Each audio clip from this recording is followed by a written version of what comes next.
चुनाव परिणामों पर अब एसआईआर का असर साफ साफ दिखने लग गया है। बिहार में भी एसआईआर का असर दिखाई पड़ा, केरल में भी एसआईआर का असर दिखाई पड़ा, और बंगाल में तो एसआईआर का असर खूब दिखाई दे रहा है। बंगाल में टोटल 294 विधानसभा की सीट है, 294, वहां लगभग 92 लाख वोट कटा है। यानी हर विधानसभा में ऑन एन एवरेज लगभग 31,000 वोट कटा है। और टोटल 176 सीटों पे बंगाल में जीत हार का जो अंतर है वो 31,000 से कम है। और जो उसमें से 128 सीटों पे बीजेपी जीती है, जबकि अभी एसआईआर 100% शुद्ध नहीं हुआ है। अभी भी बहुत बड़ी संख्या में घुसपैठियों ने फर्जी आधार बनवा के, राशन कार्ड बनवा के, ड्राइविंग लाइसेंस बनवा के, बर्थ सर्टिफिकेट बनवा के वोटर आईडी में अपना नाम जुड़वा रखा है।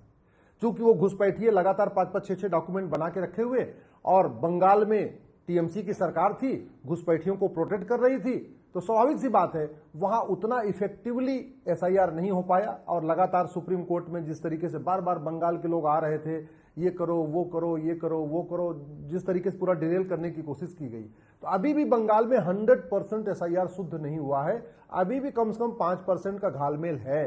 अगर वो भी निकल जाता तो ये चुनाव परिणाम कुछ अलग भी होता, एकदम अलग होता। लेकिन अब आगे से पूरे देश में वास्तव में कोई भी विदेशी भारत में न रहे, कोई भी व्यक्ति जो वोट देने लायक नहीं है इस दुनिया में नहीं वोट न दे पाए, उसके लिए सबसे बड़ा जरूरी है आधार एक्ट को बदला जाए।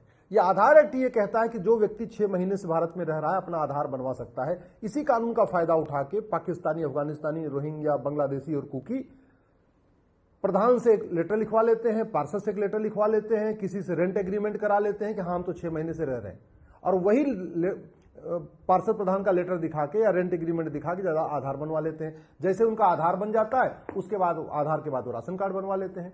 फिर जब आधार राशन कार्ड बन गया, फिर नगर निगम के दलाल को पकड़ते हैं, बर्थ सर्टिफिकेट बनवा लेते हैं। और जब 3 डॉक्यूमेंट हो जाता है, आरटीओ ऑफिस के दलाल को पकड़ते हैं, जाके फिर वो ड्राइविंग लाइसेंस बनवा लेते हैं। और जब 4 डॉक्यूमेंट हो जाता है, फिर किसी पार्षद प्रधान को पकड़ के जाके वोटर आईडी में नाम जुड़वा लेते हैं। तो अभी एसआईआर होने के बाद ये नहीं कह सकते कि नहीं अभी यूपी में कोई घुसपैठिया नहीं है, बिहार में कोई घुसपैठिया नहीं है, बंगाल में कोई घुसपैठिया नहीं है।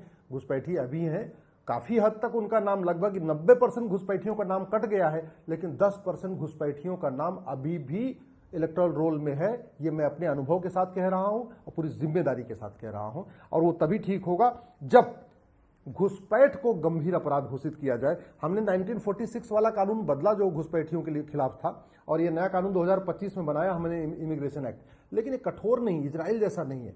इजराइल में घुसपैठियों और उनके मददगारों की 100% प्रॉपर्टी जब्त करने और साल भर के अंदर आजीवन कारावास की सजा देने का प्रावधान है। हमने इसमें नहीं किया, हमने इसमें सिंपल 3 साल की सजा किया है, और वो भी इतना प्रोसेस ढीला है कि मुझे नहीं लगता कि किसी घुसपैठियों को सजा होगी। और घुसपैठियों को अगर पकड़ भी लेंगे तो उसके मददगारों की सजा होती नहीं है, इसलिए इस कानून को बदलना पड़ेगा।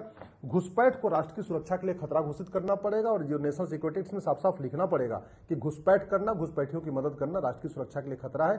तब पुलिस एनएसए लगाएगी, और जब एनएसए लगेगा, 1 साल तक जमानत नहीं होगी, तब खौफ पैदा होगा, फिर घुसपैठिए भागना शुरू करेंगे।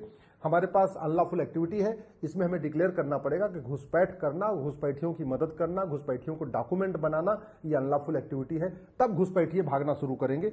हमारे पास भारतीय न्याय संहिता है, इसमें एक चैप्टर जोड़ना पड़ेगा, ऑफेंस रिलेटिंग टू इन्फिल्ट्रेशन। घुसपैठ को ऑर्गेनाइज क्राइम डिक्लेयर करना पड़ेगा सेक्शन 111 के अंतर्गत। घुसपैठ को एक्ट ऑफ टेररिज्म डिक्लेयर करना पड़ेगा सेक्शन 113 के अंतर्गत। घुसपैठ को वेजिंग वॉर डिक्लेयर करना पड़ेगा सेक्शन 147 के अंतर्गत। घुसपैठ को हमारी एकता, अखंडता, संप्रभुता के लिए खतरा घोषित करना पड़ेगा सेक्शन 152 के अंतर्गत। और मैं गारंटी के साथ कहता हूं, जिस दिन भारत में घुसपैठियों से पहले घुसपैठियों के मददगारों के खिलाफ एनएसए लगेगा, यूएपीए लगेगा, ऑर्गेनाइज क्राइम की धारा लगेगी, एक्ट ऑफ टेररिज्म लगेगा, वेजिंग वॉर की धारा लगेगी, संप्रभुता के लिए जो 152 वो धारा लगना शुरू हो जाएगी। जिस दिन घुसपैठियों और उनके मददगारों की 100% प्रॉपर्टी जब्त होना शुरू हो जाएगा, साल भर के अंदर उनको आजीवन कारावास की सजा मिलना शुरू हो जाएगा। 100% मैं कह रहा हूं, एनआरसी की जरूरत नहीं पड़ेगी, न आगे से एसआईआर करने की जरूरत पड़ेगी। घुसपैठिए अपने आप भाग जाएंगे। 90% तो 100 गारंटी के साथ मैं कहता हूं 90% घुसपैठिए भाग जाएंगे। घुसपैठ का मूल कारण है घूसखोरी। बॉर्डर पे घुसपैठिए 2000 रुपए दे के आते हैं, अंदर आते हैं, 2000 में आधार, 2000 में राशन कार्ड, 2000 में बर्थ सर्टिफिकेट, 3000 रुपए में ड्राइविंग लाइसेंस, मतलब 10 से 12,000 रुपए खर्च करके घुसपैठिए 4 से 5 डॉक्यूमेंट बनवा लेते हैं, और बाद में 1 साल के अंदर कम से कम भारत के टैक्स पेयर के पैसे से 5 लाख रुपए का फायदा उठा लेते हैं।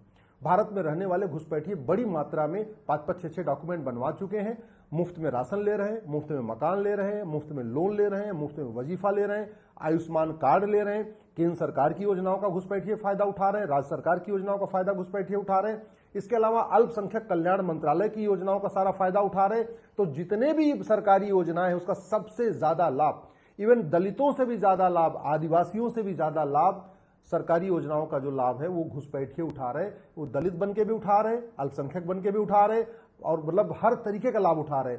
और मूल कारण है घूसखोरी। तो जब तक चीन जैसा कानून नहीं बनेगा, चीन में भ्रष्टाचारियों की 100% प्रॉपर्टी जब्त होती है, उनकी नागरिकता खत्म होती है, उनको फांसी दी जाती है। मैं कह रहा हूं अगर यही कानून बना दे, भारत में घुसपैठ तो छोड़ो, बाकी और भी समस्याएं खत्म हो जाएंगी।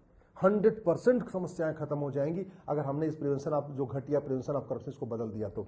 इसके अलावा घुसपैठियों को बसाने के लिए बहुत बड़ी मात्रा में विदेशी फंडिंग आ रही है। वो तभी फंडिंग रुकेगी जब FCRA कानून खत्म होगा।